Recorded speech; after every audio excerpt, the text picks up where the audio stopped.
I've been at Webco, this will be my 48th year, and Gene Harmon and I learned about the CLAMS many years ago, and I think it's safe to say that probably neither Gene or I, either one, would be here today at Webco without what we learned about the CLAMS. Before I get into the CLAMS though, not too long ago, Catherine Wilcox on the board of our directors there for Webco, she'd recommended a book for some of us to read. The name of that book was called The Rhythm of Life. And in that book, on page, I think it's 83, there's a visual image that sums the whole book up. And on that visual image, there's 3 circles, and that's what it's called, the 3 circles. And the first circle is called your talents, those things that you were born to do. The second circle was called your desires, those things that you're passionate about. And the third circle was called your needs, those things that you need to thrive. And in the middle of that circle, where those 3 circles intersect, there's a spot that's filled in, it's all black. And then there's an arrow to it, and it says, this is where these intersect, where your talents and your desires and your needs, all 3 meet up. That's where you will find the best version of yourself. So most of the people I talk with, no matter what their age is usually, kind of understand their talents. Most people I talk to kind of understand what they're passionate about and their desires. But I find a lot of the time, most people I talk to, they know what they want, but they really don't know what they need to thrive. So today I'm going to talk about the CLAMS. This is what Gene and I learned about, and it's some fundamental needs. And I think it's very important to understand your needs. Back one day in 1991, Gene and I were a little disgruntled with some things that were going on. We were youngsters. Webco wasn't quite the same company it is today. We were struggling financially for sure. Lots of things were going on that we didn't necessarily agree with. And he and I got together and played a little Ain't It Awful one day at lunch and decided, you know what, Saturday we're going to go to a job fair they were having out at the fairgrounds and see what we could find out at the job fair. And Gene said he would come by and pick me up and we would go together. Well, it was a cold and rainy March day. No Oklahoma teams were playing in the NCAA tournament that day. So there wasn't much else to do anyway. And I thought, what the heck, we'll just kill some time out there. So we get out to the job fair and we walk around and in short order realize there's nothing there that interests Gene or I, either one. And so pretty soon I kind of tapped him on the shoulder and said, hey Gene, I'm ready to go on home. Let's go get something to eat for lunch. Let's go on home. And he said, okay. So we start out the door, and on the way out the door, we noticed that there's a seminar going on. We're getting ready to start, literally getting ready to start. And Gene says, hey, let's go in there and hear what this guy has to say. I said, nah, I don't think I want to hear it. He said, why not? Let's go in and hear what he has to say. No, I think I'm done with all this. I'm ready to go home, go get something to eat. Let's get out of here. Gene finally said, look, you can go wait in the car, do whatever you want, but I drove. He said, I'm going to go in here and listen to this guy. You can come in here or not. Man, am I glad Gene talked me into staying, because what I learned there was really important for my life, both not just at Webco, but for my life personally.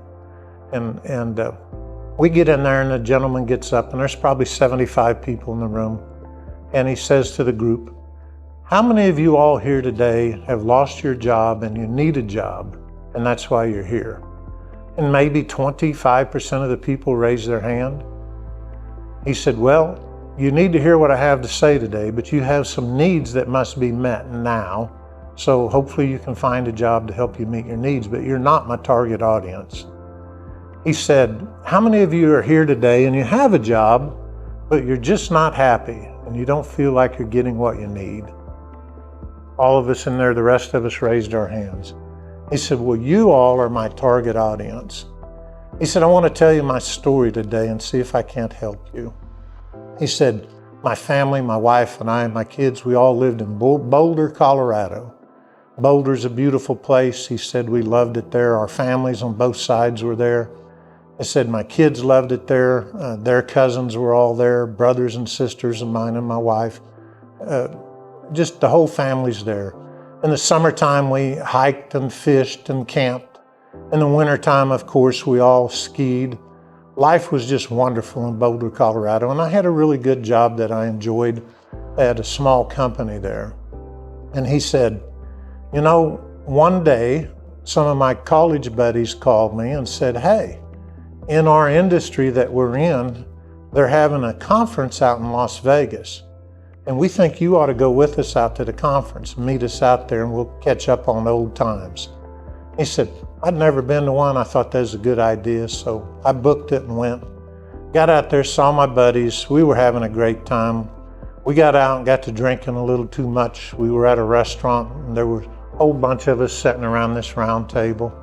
He said, and we did something you shouldn't do when you've been drinking too much. He said, you should never do this. We started talking about how much money we made. And he said to a person as they went around the table talking about how much money they made, everybody at that table was making twice the money that I was making. He said, I've never felt like such a failure in all my life.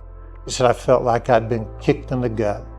He said, I couldn't even hardly speak when it was my turn. And of course, they all felt sorry for me and said, hey, we've got a headhunter and we'll get your name in there and you'll have a job in no time making double the pay. And he said, yes, I need to do that. So I went home, told my wife, he said, honey, I'm so disappointed in myself. I've been letting our family down. There's so much more we could have from life. I just shot short here. I can get a job making twice the money, and actually the headhunters called me and I've accepted a job and we're going to move. He said my wife wasn't real thrilled about any of that, but hey, he said that was what I wanted and thought I needed. He said, so we picked up, and the job wasn't in Boulder, Colorado. The job was in Atlanta, Georgia. He said, let me tell you something. There's nothing about Atlanta, Georgia like Boulder, Colorado. He said, my kids did not want to move. All their friends and family and cousins were there. My wife knew no one.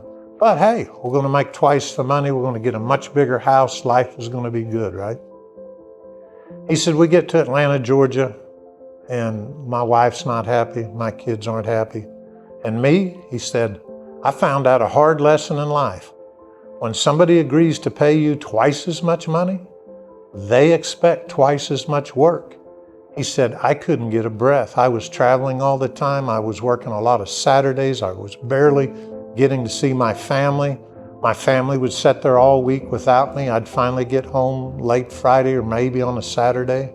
Had just a little bit of time for my family and out again on Monday morning. And this went on for almost 2 years, he said. He said, I come home from one of the trips one night on a Friday night. He said, my wife meets me at the door and says, family meeting tonight at the dinner table, 6 o'clock. He said, uh-oh, I swallowed hard. He said, I got to the dinner table, there's my family, my kids, my wife sitting there. And they said, look, we know you love this job. We know you're making so much money that it's incredible. But we've took a family vote while you weren't here. Your vote didn't get counted. We're all moving back to Boulder, Colorado. And you can stay here, you can get an apartment, you can keep making all that big money. We're going to move back to Boulder, Colorado. He said, my heart sank, but he said, I knew my wife was right. He said, this wasn't working. So he said, I called my old boss back at my old company.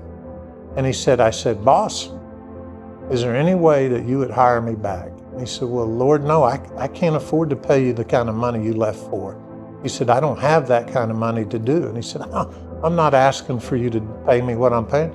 Could you hire me back at the salary I was making before? He said, sure, I'd love to have you back. You were very important to our team and to the company, so come on back. He said, so I packed my family up. We moved back to Boulder, Colorado, and we were making half the money we were making. But life got good again in a hurry. And he said, and I realized something through all that. He said, I knew what I wanted, but I didn't know what I needed. And I knew what I wanted for my family, but I didn't know what my family needed. And he said, so I've come up with something I like to teach. If I could remember the guy's name, Gene and I have searched. We can't come up with his name. But if I did, I'd give him credit. But this is not mine and Gene's deal. It was his. He called it the CLAMS. He said, these clams are very important. I want you to learn them. And Gene and I did. He said, the C in CLAMS, the C stands for challenge. Each one of us has a certain level of challenge that we need in our lives. For years when I told this story, I used to talk to people about a job available. I said, hey, I know some folks with the Turnpike Authority. You can get a government job working the Turnpike toll booth. I said, they got great benefits, they pay pretty well, and you have a pension, a government retirement. Would you like me to try to get you that job? These are people looking for a job. And they'd say, no, I don't want to do that. And I'd say, why not? And they'd say, I don't think it's challenging enough. I need more challenge than that. And I'm like, well, every time I go, there's people sitting in the toll booth, and they're happy and they're collecting. He said, yeah, they got the challenge they need, but I need more challenge than that. Well, that story doesn't work as good today because they've automated all that, but hopefully you understand that that was just one example. So in our lives, there's an amount of challenge that we need, that's a need for us, and it's different for every individual. How much challenge do you need in your job and in your life? So the second thing, the C stood for challenge, the L stands for location. Where are you going to live? Does it matter? Are you going to commute an hour to work? Does it matter? All of that matters. For this guy in the story, location was their number one clam. They loved Boulder, Colorado. I certainly loved Tulsa, Oklahoma. I could have moved and went to work in other cities and things, but didn't want to. But I know a lot of people that they don't care where they live. It doesn't matter to them as much as long as they're getting their challenge met and some of the other clams met. So how much does location matter to you, where you are, and is it a big deal? So the next one would be A. Gene and I like to say it stands for advancement or achievement. At certain times in our career, we're looking for opportunities to either advance ourselves or achieve something. In some cultures, the advancement or title that goes along with the advancement is critical to whether you're viewed as a success or not. In America, it's not as big a deal, but it's a big deal to some people. And just because you may not think advancement or achievement's important, other people may. It's different for everybody. On the achievement front, one time I worked with my young pastor at our church, and he was struggling, and he had started this church, but we didn't have enough money to pay him hardly anything. And he said, I'm going to have to give this up. I went through the CLAMS with him. I got to this one and I said, what are you trying to achieve? And certainly he told me what God had laid on his heart. And I said to this young man, I said, hey, there's lots of ways we can help you meet your needs that you're wanting to meet financially. There's lots of ideas that we can come up with. But if you give up now, you're never going to achieve what we want. Well, he stuck with it, and he did, and God built a really nice church, and it's still going today.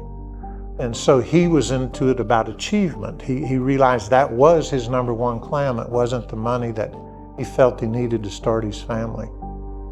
So we've got the C for challenge, the L for location, the A for advancement or achievement. The M, money. None of us can afford, I don't think, to work for a nonprofit for free. If we are, it's probably because we're young and still living with mom and dad, or we're financially independent. But there is a level of money that we all need. Now, how much money we need, now that's a personal choice, right? Everybody's got a different level. I used to work with a guy at Webco. It was Southwest Tube then. He was one of the smartest people I'd ever met in my life. But he didn't want to go to college. He said it bored him. He was so much smarter than the rest of us, we couldn't believe he was out there working in the plant with us. But he was okay with that. Soon he got moved into the office where he started doing invoicing and releasing. And the next thing I know, he was doing traffic and cost accounting. And before we know it, basically he was the office manager at Southwest Tube. He was doing very, very well for himself, advancing and achieving very fast. But he came to me one day. He said, Tony, he said, I've got it figured out. I said, what have you figured out? And he said, I know what's going to make me happy. I know what I need. And I said, what's that? I'd like to know that too. He wrote a figure down, a number on a sheet of paper, and he said, when I make this much money, I will have made it. I will have what I needed. I looked at it, I thought, man, that's a lot of money. He said, yeah, but he said, that's the target, that's my goal, that's what I'm going to do. He left Webco. He started going to work wherever he got a job that paid him more money. He changed jobs almost every 2 years for a while. And each job, he didn't care what his title was. He didn't care where he had to live. He moved his family. They all went together. And they moved everywhere. He lived all over the U.S. And usually it was smaller companies. But after a short number of years, shorter than I would have expected, he called me one day and he said, Tony, I made it. I hit my number. I said, you're kidding. He said, no, I've hit that number. And he said, something else has happened on this journey. He said, because all these companies were small and they didn't have much IT, he said, for these smaller companies, I started writing my own software to run our little businesses. And he said, I kept doing it and doing it, and I grew a small business ERP system. And I sold it, and I've made a fortune. He said, life is good, so I'm going to move back to Sand Springs now and start doing some things I really want to do. I was like, okay. But that's what he wanted to do. That was his needs. But money's different for every one of us. Gene likes to say that M for him also stands for mentor. Are you going to, by making this move, going somewhere, or where are you at, do you have people mentoring you, leading you, helping you grow? For Gene, he said that was one of the main reasons after he had left Webco for a while, he came back, because he really felt the leadership at Webco and some of the people at Webco were great mentors, and he wanted that desperately. So the M, money, possibly mentoring. The last, it's not CLAM, it's CLAMS. So it's plural. The S in CLAMS stands for security. Security. How much security do you need in your life to meet your needs, the needs that you have inside? For me personally, at that time, it ended up being my number one CLAM when I went through these. I had 2 children, both with significant health issues. My daughter did pass away from hers. My son's still going, but at the time, before they were 18 years old, my children both maxed out on our insurance policy, $1 million lifetime max. And at the time, in the early 90s, there were pre-existing condition laws. And these laws basically said, if you lost your job and needed a new job, the insurance company for that company would not pick you up, couldn't or didn't have to pick you up. So it was a really, really big threat for folks that had situations with health problems, especially for me with my children. I mean, I couldn't do that. I would have been bankrupt in no time. I hedged my bets. My wife was a school teacher, so we were carrying full family insurance with her as well at school, but it was costing us a fortune. Eventually, the Congress and Clinton passed the laws that changed those laws. But at that time, I realized security was my number one CLAM. And not just with the health and the benefits there, but financially. I don't know about you all, but I never wanted a job where I got paid commission. I wanted to know at the end of a pay period, if I had every bill paid and I had $1 left over, I was happy. I didn't need to make the most money of anybody. I didn't have a goal to go out and see how many cars I could sell or how much insurance I could sell, how many houses I could sell. I just wanted to know at the end of the week, end of the month, that my bills were met, my family was taken care of, and we had all we needed. So those are the CLAMS.